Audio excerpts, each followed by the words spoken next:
इस चैनल से जुड़े रहने के लिए यूट्यूब पर रूहानी नेटवर्क को जरूर सब्सक्राइब करें और घंटी वाले बटन को भी दबा दें ताकि हर रोज आपको नई इसीलिए कहा गया है मौतुल आलिम मौतुल आलम, एक आलिम की मौत एक आलम की मौत है। इसीलिए हजरत फातिमा ज़हरा रज़ी अल्लाह ताला अन्हा जो हमारे नबी की प्यारी शहजादी हैं, उन्होंने अल्लाह के दरबार में दुआ फरमाई थी कि अल्लाह हमारे अब्बा जान की उम्मत के उलमा की रोजी को बिखेर दे, पूरी रूबे जमीन पर हमारे अब्बा जान की उम्मत के उलमा की रोजी को बिखेर दे। इसलिए कि जहाँ जहाँ तक उनकी रोजी होगी वहाँ तक उनको जाना पड़ेगा, और जहाँ जहाँ तक एक आलिम जाएगा वहाँ वहाँ तक अल्लाह की तरफ से हिदायत भी साथ में जाएगी, अल्लाह की तरफ से इस्लाम का सबक भी जाएगा। जहाँ जहाँ पर आलिम का कदम पड़ेगा वहाँ पर इस्लाम की तालीम जाएगी, जहाँ पर इस्लाम आलिम जाएगा वहाँ पर हिदायत जाएगी। इसलिए हज़रत फातिमा ज़हरा रज़ी अल्लाह ताला अन्हा की दुआ है कि मेरे दोस्तों, आज पूरी रूए ज़मीन पर जहाँ पर मुस्लिम आबादी कम हो या ज़्यादा हो वहाँ पर भी आपको एक न एक आलिम मिल जाएगा। क्यों? इसलिए कि उनकी दुआ है कि जहाँ पर आलिम का कदम पड़ जाएगा वहीं पर हिदायत का चिराग जल जाएगा। इसलिए मेरे दोस्तों, उलमाए किराम है कि जिनके वजूद मसऊद की बरकत से आज के दौर में हिदायत अपना काम कर रही है और हिदायत पहुंच रही है मेरे भाई। और ये मौलाना शमसुद्दीन अलैहिर्रहमा जो हमारे आपके दरमियान से गुजर गए, अल्लाह रब्बुल इज़्ज़त इनकी कब्र पर रहमतुन नूर की बारिश बरसाए। इतने कम और मुख्तसर वक्त में जो इनको मौका मिला, हमारा ख्याल है बहुत कम से वक्त में इन्होंने दीन के बहुत सारी खिदमत अंजाम दी। जगह जगह तक इनका कदम पहुंचा और जहां जहां तक ये गए वहां वहां तक इनके दामन से लोग मुंसलिक हुए, हिदायत याफ्ता हुए, और इन्होंने हिदायत के रास्ते पर खुद को रखकर अपने मुरीदीन को भी हिदायत के रास्ते पर गामजन फरमाया। मेरे दोस्तों, लेकिन सवाल ये पैदा होता है कि अल्लाह रब्बुल इज़्ज़त ने आखिर जब दुनिया में भेजा ही है तो फिर ये मौत को क्यों रखा? आप आज दुनिया में देखेंगे लोग बहुत शान शौकत के साथ जिंदगी गुजारते हैं। ऐसे ऐसे लोग आपको मिल जाएंगे कि जिनकी रातें हवा में गुजरती हैं, आसमान के खलाओं में गुजरती हैं। ऐसे ऐसे लोग दुनिया में हैं जिनका महकता हुआ शीश महल आप देखेंगे तो ऐसा महसूस होगा कि शायद ये दुनिया में रहने ही के लिए आया है, दुनिया से कभी जाने को नहीं आया है। ऐसे ऐसे लोग दुनिया में आज मिलेंगे आपको। लेकिन वैसा वैसा भी मशहूर आदमी, वैसा वैसा भी शोहरत याफ्ता आदमी, अचानक आप न्यूज़ में सुनेंगे कि फला क्रिकेटर था, उसका इंतकाल हो गया, फला मंत्री था, इंतकाल कर गया, फला बहुत बड़े दौलतमंद थे, वो दुनिया से चले गए। सवाल ये है कि जब दुनिया से जाना ही था तो ये पैदा क्या हुआ इंसान? आलम ख्याल में अल्लाह पाक से अगर ये मरूज़ा पेश किया जाए, परवरदिगार अगर दुनिया से लोगों को ले ही जाना था तो फिर ये शान और शौकत क्यों दी थी? ये जवानी और शबाब क्यों दिया था? ये दौलत और खजाने का अंबार क्यों दिया था? ये दुनिया में शोहरत क्यों दी थी?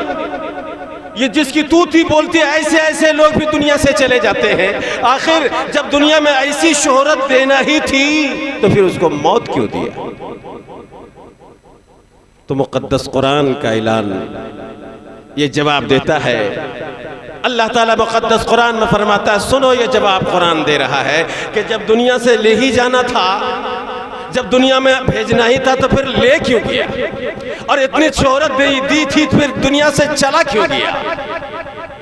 तो इसका ऐलान कुरान करता है जवाब की सूरत में, अल्लज़ी खलक़ल मौत वल हयात लियब्लुवकुम अय्युकुम अहसनु अमला। वो ज़ात परवरदिगार है जिसने के मौत और हयात को पैदा किया। इसलिए पैदा किया मौत और हयात को ताकि वो अपने बंदों को आजमाए कि मेरा बंदा अमल के हिसाब से कौन अच्छा है और अमल के एतबार से कौन बुरा है। अल्लाह रब्बुल इज्जत ने बंदों को आजमाने के लिए, बंदों को जांचने के लिए अल्लाह रब्बुल इज्जत ने मौत को भी पैदा किया है, हयात को भी पैदा किया है, ताकि पता चल जाए कि मेरा बंदा सच्चाई में कौन था, मेरा बंदा झूठ की जिंदगी कौन गुजार रहा था, मेरा बंदा अच्छाई की जिंदगी कौन गुजार रहा था, नफरत की जिंदगी कौन गुजार रहा था, मोहब्बत की जिंदगी कौन गुजार रहा था, मेरा बंदा वफादार कौन था, मेरा बंदा गद्दार कौन था। इसी को जांचने के लिए अल्लाह ने मौत और हयात को पैदा किया। इसलिए मेरे दोस्तों, हर इंसान को इस चीज को याद रखना चाहिए कि हमको दुनिया में आजमाइश के लिए यहाँ पर भेजा गया और एक दिन यहाँ से दुनिया से जाना है और उसी दिन जांचा जाएगा, परखा जाएगा कि हमने, आपने दुनिया में कौन सा काम किया है, अच्छाई का काम किया है, बुराई का काम किया है, गुनहगारी का काम किया है, परहेजगारी का काम किया है, अल्लाह रब्बुल इज्जत की वफादारी काम किया है, रसूलुल्लाह की फरमाबरदारी का काम किया, कौन सा काम आपने किया है। इसी की जांच और इसी की क्या नाम है, आजमाइश के लिए अल्लाह रब्बुल इज्जत इस दुनिया से ले जाएगा और सारे दुनिया को ले जाकर हश्र के मैदान में जांचा जाएगा, परखा जाएगा। इस चीज़ की तैयारी इसलिए सबसे पहले इंसान को करना चाहिए। बोलिए, करना चाहिए कि नहीं करना चाहिए? न दुनिया में रहने के लिए लोग आया है, कोई तो दुनिया में रहने के लिए नहीं आया, दुनिया से जाने ही के लिए आया है। लिहाजा मेरे दोस्तों, जब जाना ही है, कोई दो राय नहीं, जाना ही है, तो जाने के लिए तैयारी भी होनी चाहिए। इसलिए ज़रूरत इस बात की है कि हम अपने आप को समझें, हम मुसलमान हैं, हमारा मकसद क्या है दुनिया में आने का, इस चीज़ को हम समझें और समझ करके अगर हमने ज़िंदगी गुजारा तो इंशाअल्लाह दुनिया में आने का मकसद पूरा हो जाएगा और क़यामत के मैदान में आजमाइश में हम कामयाब हो जाएंगे। आज की इस महफिल में मौलाना शमसुद्दीन अलैहिर्रहमह, उनके आज के इस चहर्रम की महफिल में हमारे इलाके के बड़े बड़े मुअज़्ज़ज़ हस्तियाँ जो पूरे हिंदुस्तान में जिनका नाम और जिनकी शोहरत का डंका बजता है, ऐसे ऐसे उलमा किराम तशरीफ़ फरमा है जिनकी तकरीरें आज आपको सुननी है और पूरे दयानतदारी के साथ सुननी है।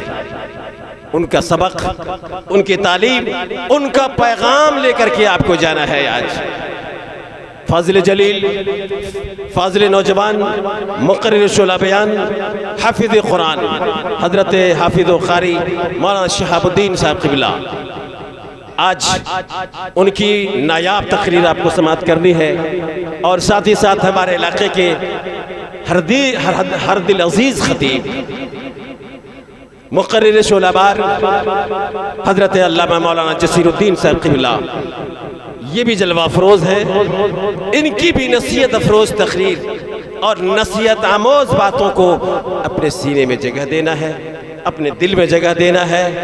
अगर इन हजरात की बातों को आपने अपने दिलो दिमाग में जगह दे दिया तो इंशाअल्लाह आपकी दुनिया भी कामयाब रहेगी, आपकी आखिरत भी कामयाब है।